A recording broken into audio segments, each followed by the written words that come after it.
Yep, I got it. And I like to keep things like this for posterity's sake because it's important, you know. It's important to keep a hold of those things that are living history, our living history. You know, I don't have to go through that because we're living it right now. We're living in this history, in this time of Trump. And as you saw on there, you know, what his second term would look like.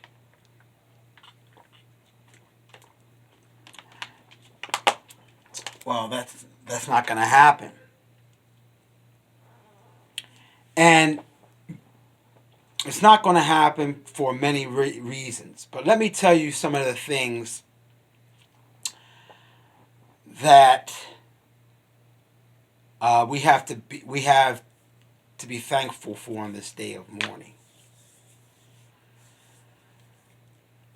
There's two stories I want to go into because they epitomize exactly what is going on in our society, in our lives, in our history. And these two stories are so important because they give you an insight into how we think, what our beliefs are, and how we try to reconcile with what has happened to us at this point. The first story, and I'll just give me have a little patience. Just give me a brief moment. The first story is from the Frontline piece. It's called America in Turmoil.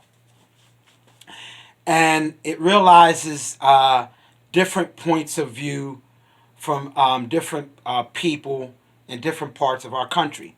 And one of them was a older white woman in her late 60s, maybe early 70s, maybe mid 70s. And she's a white woman, and she was talking about how her sales have been done. I think she had a gift shop selling dolls or something like that, some type of novelties. And she said her sales were down from 60 last year until 6 this like 6 this year, like single digits. And so they flashed to somebody else and they were telling how hard her times was. But she lived in a really nice home and she had a husband and those kind of things. And they flashed to some other points of view in the piece. But this particular piece drew my attention because it showed me what the 72,159,215 voters, what a portion of them thought. And I'm gonna venture maybe a great group of them may have thought. And that is, they went to those other points of view and then they came back. And she said, she made it a point to say, I'm not a bad person. And I was like, wonder why she's saying that. Because they didn't say anything about, why she would think people thought she was a bad person. But she said, I'm not a bad person. My family, and she showed pictures of her family that helped with the Underground Railroad prior to the Civil War, the fighting Civil War, the vengeful and bloody Civil War of the 1860s. And she showed a picture of all her people and that kind of thing. And then the next thing you see her go out and she said she's going to vote for this. Okay. Now the next story is about the Ten Commandments, and because this flashed back for me, and those the Ten Commandments with Charlton Heston in it, and the one portion was the part where they put the blood over the door, Passover. Okay, they would put the blood over the door so that the pestilence would pass them over. you see, so that they wouldn't get touched by the evil pestilence that was being rained upon the children of Egypt, that the children of Israel would be spared this. And I thought about, and these two stories are parallel. They're kind of the same. And I thought about how the first story, let's go to that, how this older white woman could reconcile that her ancestors freed slaves, but she could reconcile that she wasn't a bad person when she did this. Knowing the dog whistles, knowing, all of the things that, the polarization that he helped inflame for all intents and purposes. He inflamed that thing that was already, stewing under the surface. But she could reconcile with that because her people, she coattailed her people in the past and said that, I'm still a good person. That kind of psychology is how they reach inside their minds and say, I'm not a racist.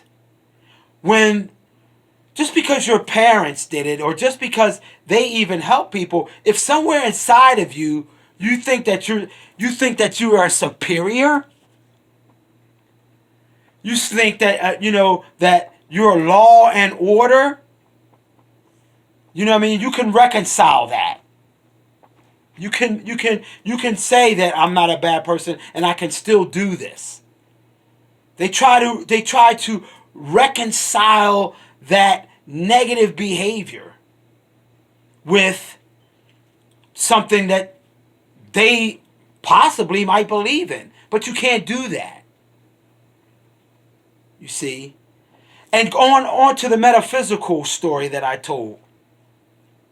I bet a lot of the Christians, 2,159,215 people that voted for Trump, the Christian coalition, okay, could reconcile with that, yet a lot of them fought the pestilence by not wanting to wear a mask.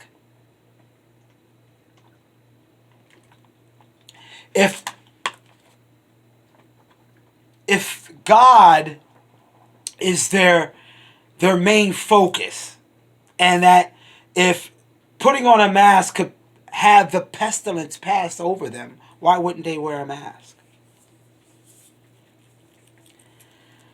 I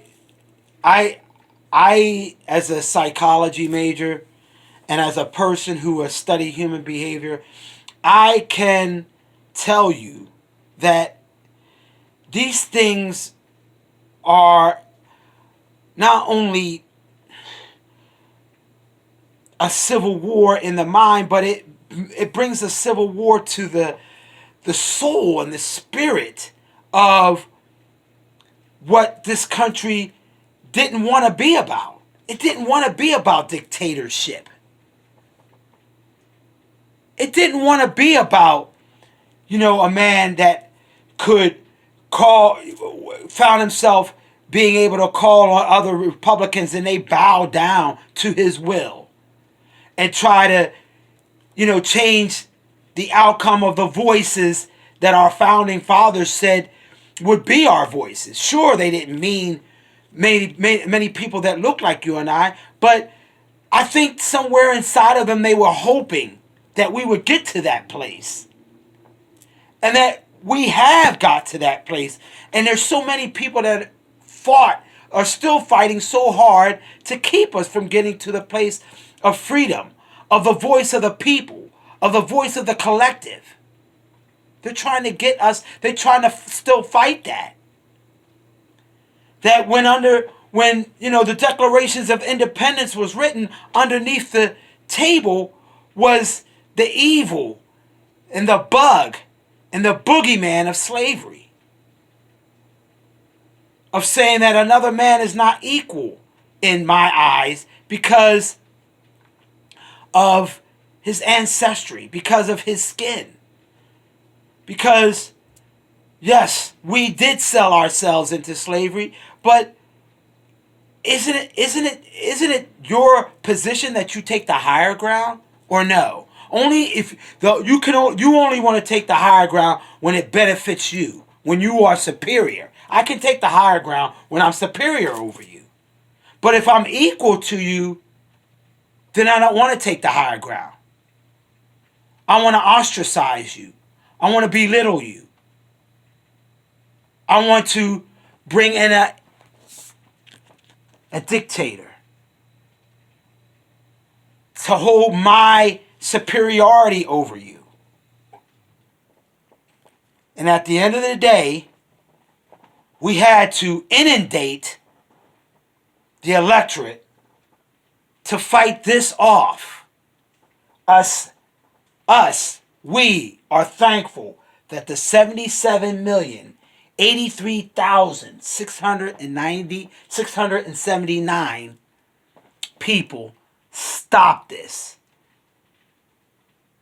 from happening again.